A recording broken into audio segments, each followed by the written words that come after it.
This trip had me stressed, okay? This trip had me so stressed, okay? We don't even have time for no intro, welcome, no. Let's get straight into the story time. So I had a 4-day bucket, Friday, Saturday, Sunday, Monday. I'm on reserve, 9 to 9 shift. Friday, I did not get a call, so I was like, oh my God, yay, won't he do it, all that. I was hoping I can get another free day, no.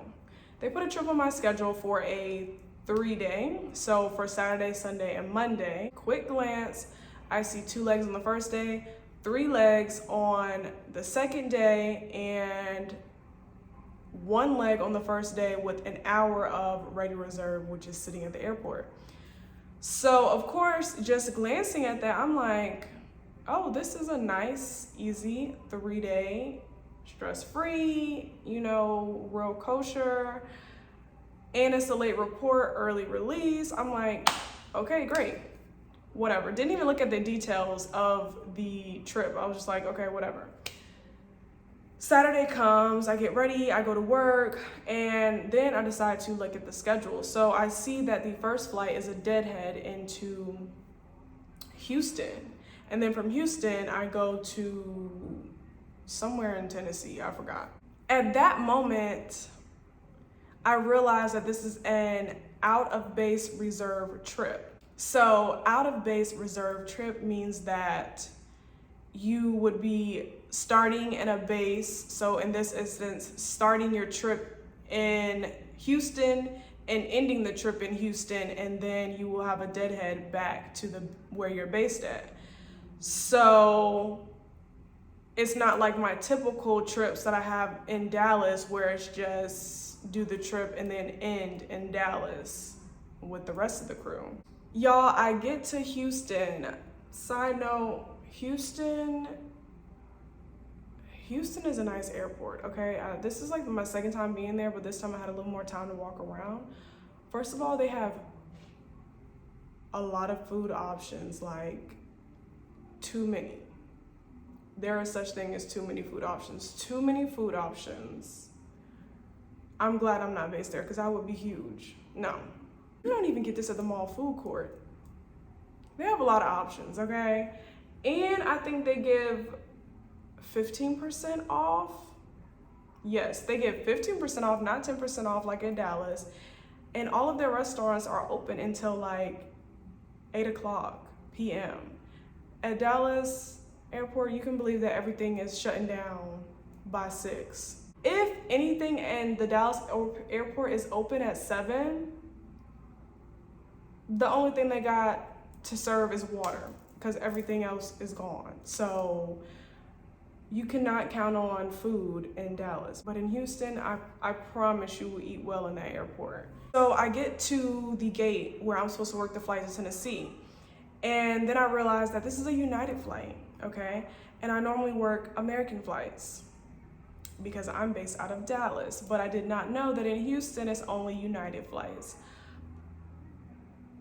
Okay? Let me just show y'all some of the differences that was going on the United flight. So I'm just gonna go ahead and insert that right here. Okay, not only do you see that United symbol, more importantly, do you see this ERJ 175 door, this door that I have not worked in exactly a year? Haven't touched this door in a year. On top of that, I have not 9 passengers, but 12 passengers in my first class. Honey, I'm stressed. Then I have this note on top of the meals that says, "Dear beautiful FA, hey, we mistakenly gave out the wrong meals last night. So sorry." Excuse me? So today I'm working a 9 a.m. flight. However, this is the dinner plate from last night that the flight attendant was supposed to serve. This is the cheese plate, which is warm as hell. Then we have the chicken dinner plate, which is also super warm because it was supposed to be served last night. I've never seen the dinner plates. I can't blame the other FA because they probably didn't talk about the meals in training. Now it's time for your favorite segment, drinks. So first up we have a double Jack on the rocks. And remember that means 2 Jack Daniels and the rocks is the ice.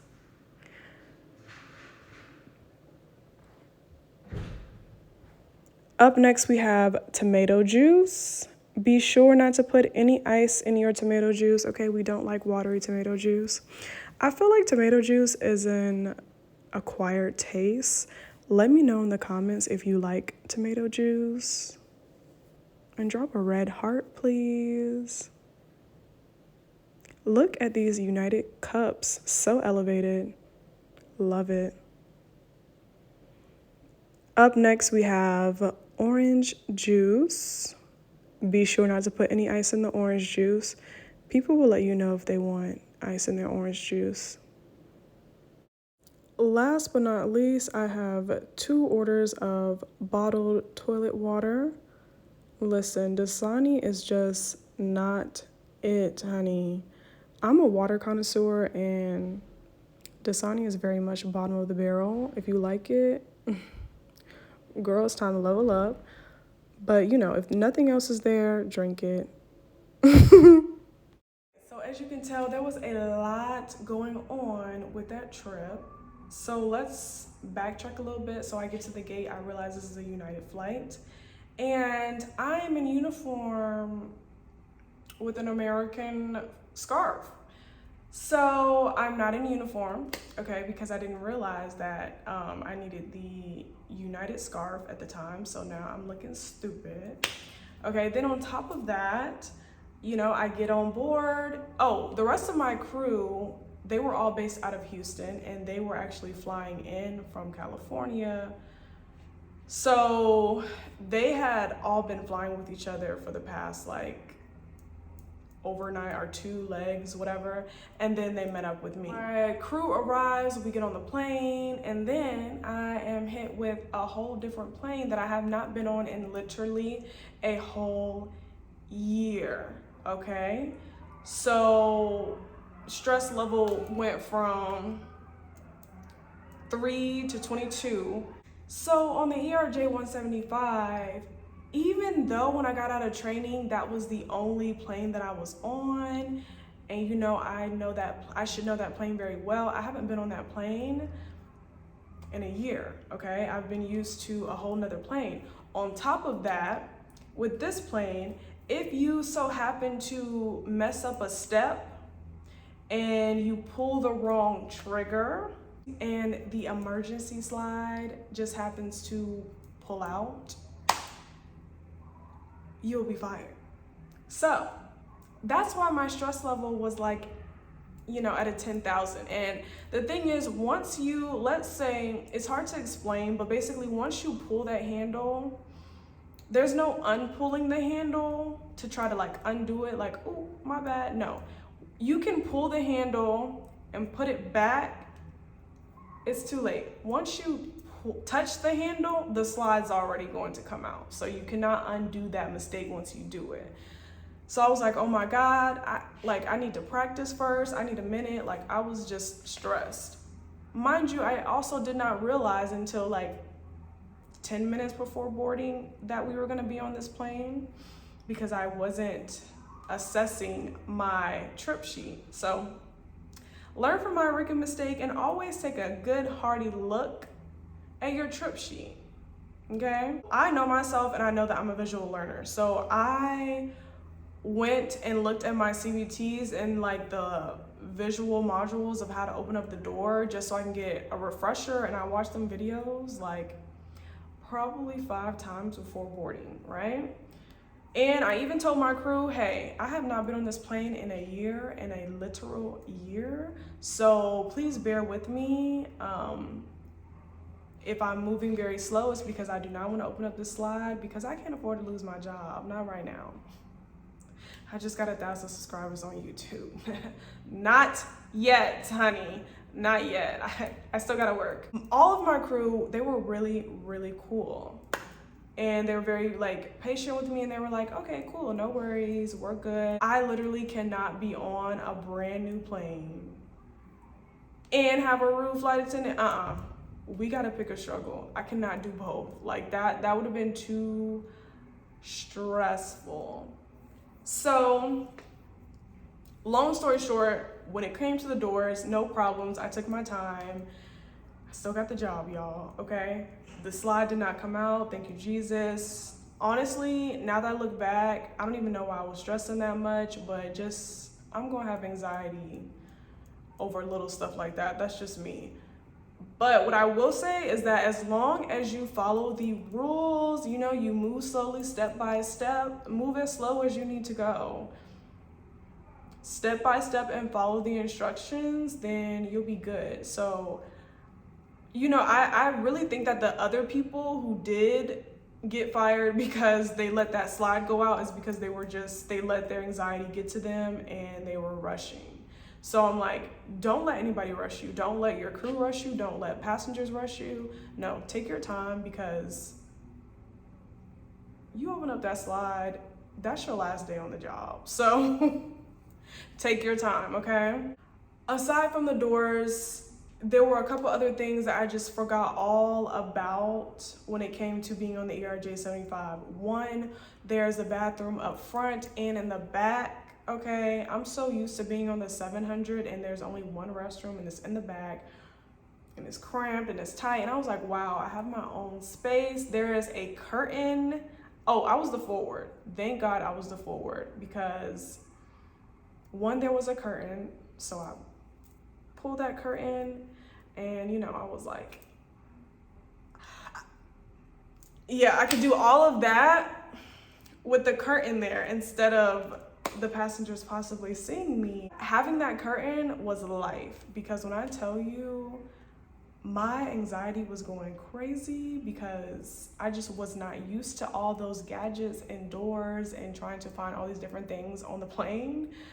So I'm glad that there was a curtain there. Also, I'm glad I was the forward on that trip, because I went to go and visit the aft flight attendant in the back, and one thing I forgot about being on the ERJ is that it is very, very turbulent, especially in the back. It's always more turbulent in the back of an aircraft than the front, but on an ERJ, it was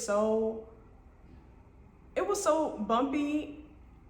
I felt lightheaded, and I was like, okay, girl, we were talking. I was like, actually, I'm gonna have to wrap this up because I'm feeling sick. So I had to go back up to the front because I wasn't used to that turbulence. Another reason for that turbulence is that we were in Denver and flying out of Denver. Whenever you're flying somewhere where there is mountains, it's always gonna be turbulent. And now that I look back, when I was based in Denver, I adjusted to the turbulence very quickly. When you haven't experienced turbulence like that in a long time, number one, it feels scary. And number two, for me personally, I just felt like I was getting sick. So I was like, I'm so glad I'm not in the aft, because I don't know if I could have adjusted with that for 3 days. We started our day at 9. We went from Nashville to Denver. Denver, had a 2-hour sit in Denver, then went to St. Louis. Then from St. Louis, we had like an 1.5-hour sit, and then we came to Houston. In total, I was on the plane for 7 hours and 31 minutes, and the whole work day was a total of 12 hours. When I tell you your girl was tired, your girl was tired. Also, it was nice to work with the passengers in Denver, which now I can accurately assess that there is a huge difference between the Denver passengers, our Denver flyers, and the Dallas flyers. One thing that I've noticed is that when I was based in Denver, I didn't have those first-time flyer questions. That's very much a Southern act. I feel like there's more Southerners who don't really travel and it's their first time getting on the plane versus the people in Denver that were flying. They were very much used to flying. They knew where to find their seat. They knew where the restroom was. I didn't really start getting those like, where do I sit? Where's the restroom? Are you the pilot? Type of questions until I came to Dallas. Also, the Denver people are super sweet. I got gifts as usual with the Denver passengers. This lady came on board and she gave us like this basket of cookies, which was so sweet of her. However, when we looked in the bag, they were like, it was different cookies. There were like animal crackers with the icing. There was like sugar cookies, and there were what appeared to be chocolate cookies, but they were oatmeal raisin cookies. I was like, girl, why did you do that? Unfortunately, me and the other flight attendant did not touch those cookies because they were like, they came from a package, but she took them out and put them inside of another package. And I don't eat out of non-packaged food from strangers. So we didn't eat them, but we do appreciate the thought that counts. And if you're going to give gifts to flight attendants, please have them packaged, like, so we can eat them, okay? Thank you. Also, the people in Denver are definitely health conscious. You know, there are a lot of slimmer people in Denver. And then when I came to Dallas, of course, everything is bigger in Texas.